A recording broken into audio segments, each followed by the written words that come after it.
Hello, good morning. कैसे हो आप सब? होप करते हैं कि सब अच्छे होंगे। स्वागत है आप सबका हमारे यूट्यूब चैनल पर। जैसा कि अभी आप थंबनेल पे देख पा रहे होंगे, महिला कल्याण विभाग में नई वैकेंसी जारी करी गई है। वैसे तो डिस्ट्रिक्ट वाइज वैकेंसी जारी करी जा रही है, इसी के क्रम में एक नए ज़िले में वैकेंसी आई है, उसको देख लेंगे। इसमें पदों का आप देख सकते हैं विवरण दिया हुआ है। कई पद इसमें हैं एक ही डिस्ट्रिक्ट में। पहला पद है सुपरवाइजर का, साइकोलॉजिस्ट का, और अलग अलग नर्सिंग का पद है, केस वर्कर का पद है, कोऑर्डिनेटर का पद है, आया का, चौकीदार का, अलग अलग तमाम पद इसमें दिए हुए हैं। चयन प्रक्रिया मेरिट बेस पर ही होगी, इसमें कोई एग्ज़ाम नहीं होते हैं। और योग्यता की बात करें तो जिस तरीके का पद रिक्त है उसी तरीके से क्वालिफिकेशन भी मांगा गया है। जैसे मान लीजिए सुपरवाइज़र का है तो ग्रेजुएशन के लिए है, साइकोलॉजिस्ट है तो पीजी मांगा है, केस वर्कर का है तो एलएलबी है, कोऑर्डिनेटर का है तो उसमें पोस्ट ग्रेजुएट मांगा है। तो इसी तरीके से पद अलग अलग हैं और अलग अलग उसमें एक्सपीरियंस और क्वालिफिकेशन मांगा है। सैलरी की बात करें तो जिस हिसाब से पद है उसी के तरीके से सैलरी भी कम और ज़्यादा है। वीडियो आप देखेंगे तो उसमें ये देखेंगे कि लास्ट डेट फॉर्म भरने की कब है, रिक्तियों का विवरण कब आया है और फॉर्म में क्या क्या डॉक्यूमेंट लगेंगे, सारी डिटेल इस वीडियो के माध्यम से रहेगी। चैनल पे आप नए हो तो सब्सक्राइब ज़रूर कीजिएगा, अन्य लोगों तक शेयर कर दीजिएगा। चलिए वीडियो को स्टार्ट करते हैं। यहाँ पे आप देख पा रहे होंगे कार्यालय जिला प्रोबेशन अधिकारी मुजफ्फरनगर, ये मुजफ्फरनगर का है।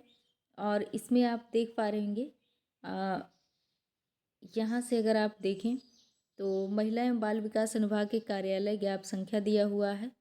यहाँ पे ये चीज़ें दी हुई हैं डिटेल, जो महिला कल्याण विभाग में वैकेंसी निकाली गई है उसी के हिसाब से रिक्तियों का विवरण दिया हुआ है।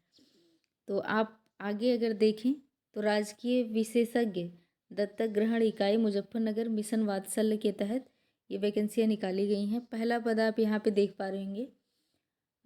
पदों की संख्या देख लेंगे, जो सैलरी है वो, आयु सीमा क्या रखी गई है, शैक्षिक योग्यता एवं अनुभव क्या क्या हैं। और यहाँ पे आप देख सकते हैं पहला है मैनेजर या कोऑर्डिनेटर का पद, इसमें एक सीट है। इसकी सैलरी आप देख सकते हैं 23,170 रुपया है प्रति माह। और आयु सीमा की बात करें तो इस पद के लिए 21 से 45 वर्ष तक एज होनी चाहिए।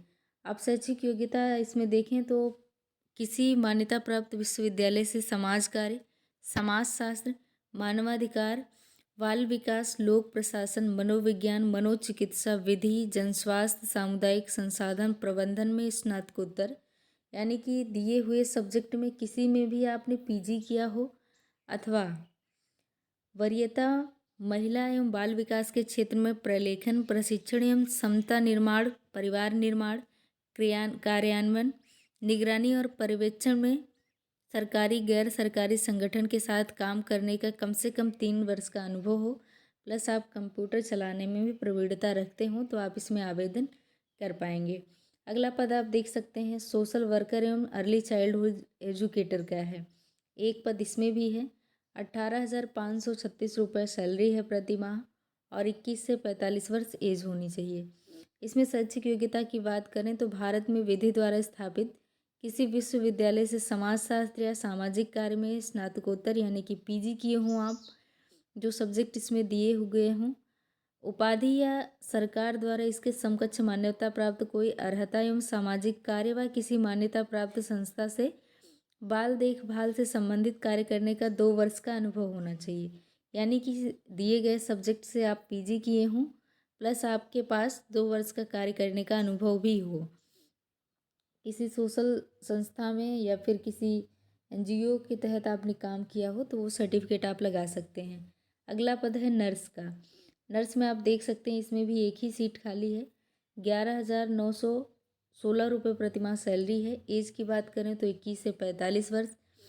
शैक्षिक योग्यता की बात करें तो माध्यमिक शिक्षा परिषद उत्तर प्रदेश की इंटरमीडिएट किसी मान्यता प्राप्त संस्था से नर्सेज एंड मिडवाइफरी अथवा फार्मेसी में डिप्लोमा तथा इस क्षेत्र में 2 वर्ष का कार्य करने का अनुभव भी हो, यानी कि आपने एनम जेनम किया हो या 2 वर्ष का अनुभव भी आपके पास होना चाहिए। अगला है आया का पद है, ये 6 पद इसमें दिए हुए हैं। सैलरी आप देख सकते हैं 7,944 रुपये प्रतिमाह सैलरी है। और एज की बात करें तो 21 से 45 वर्ष। इसमें ज़्यादा शैक्षिक योग्यता नहीं रखी गई है।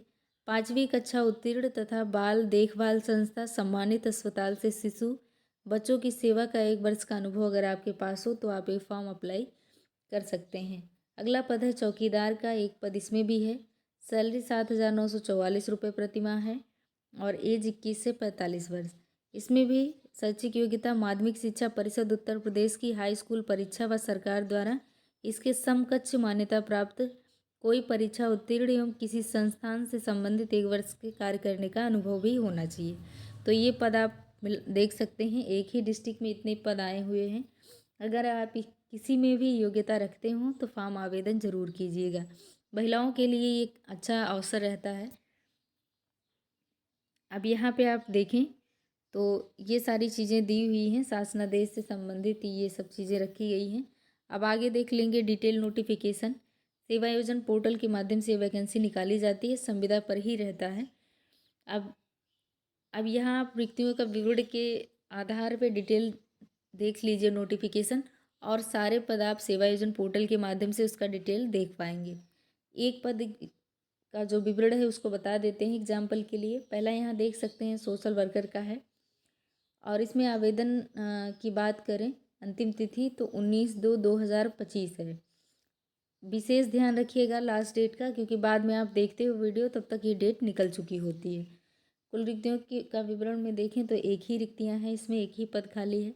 पोस्ट ग्रेजुएट होना चाहिए, वही सोशियोलॉजी हो या सोशल साइंस हो, कोई भी हो, आप यहाँ पे देख सकते हैं। आगे है कार्य विवरण में आप यहाँ पे देखें तो भारत में विधि द्वारा स्थापित किसी विश्वविद्यालय से समाजशास्त्र या सामाजिक कार्य में पीजी उपाधि या सरकार या इसके समकक्ष मान्यता प्राप्त कोई अर्हता एवं सामाजिक कार्य व किसी मान्यता प्राप्त संस्था से बाल देखभाल से संबंधित कार्य करने का 2 वर्ष का अनुभव हो। इसमें अपेक्षित वर्ग में महिला, पुरुष, विकलांग, भूतपूर्व सैनिक, खिलाड़ी सभी लोग इसमें आवेदन कर सकते हैं। वेतन की बात करें 18,536 रुपये प्रतिमाह सैलरी होनी चाहिए। एज की बात करें तो 21 से 45 वर्ष होना चाहिए। अब अगला यहाँ पे आप देखें अनुभव की आवश्यकता है, इसमें 2 वर्ष का अनुभव इसमें मांगा गया है। आपने किसी एनजीओ से कोई अनुभव लिया हो या फिर जो है सोशल सर्विसेज में कोई सेवाएं दी हों तो आप उसको लगा सकते हैं। कार्यस्थल की बात करें तो उत्तर प्रदेश के मुजफ्फरनगर जनपद में आया हुआ है। वही चीज़ें जो ऊपर दी हुई है अन्य विवरण में, वही सेम चीज़ें डिटेल से यहाँ पे दी हुई हैं। तो होप सो कि आप सारी बात समझ पा रहे होंगे। लखनऊ में भी सीटें आई हुई हैं। अगर आप फॉर्म आवेदन करना चाहते हैं तो जा कर के सेवायोजन पोर्टल के माध्यम से आवेदन कर सकते हैं। अब शर्तें ये है कि सेवायोजन पोर्टल पे आपका रजिस्ट्रेशन होना चाहिए, आईडी पासवर्ड जनरेट होना चाहिए, तभी आप फॉर्म आवेदन कर सकते हैं। चाहें तो आप अपनी मोबाइल से फॉर्म भर सकते हैं अथवा आप किसी साइबर कैफ़े से भी जा कर के फॉर्म भरवा सकते हैं। ये फ्री ऑफ कॉस्ट है, इसमें कोई फ़ीस नहीं लगनी है। और जो ज्वाइनिंग की प्रक्रिया है वो 1-1.5 माह में संपन्न करा दी जाती है। तो होप सो कि सारी बात समझ पा रहे होंगे आप। मिलते हैं किसी नेक्स्ट अपडेट के साथ। आने वाले जितने भी डिस्ट्रिक्ट में नोटिफिकेशन आएगा आपको जानकारी दी जाएगी इस चैनल के माध्यम से। चैनल ज़रूर सब्सक्राइब करके रखिएगा। मिलते हैं किसी नेक्स्ट अपडेट के साथ, तब तक के लिए धन्यवाद।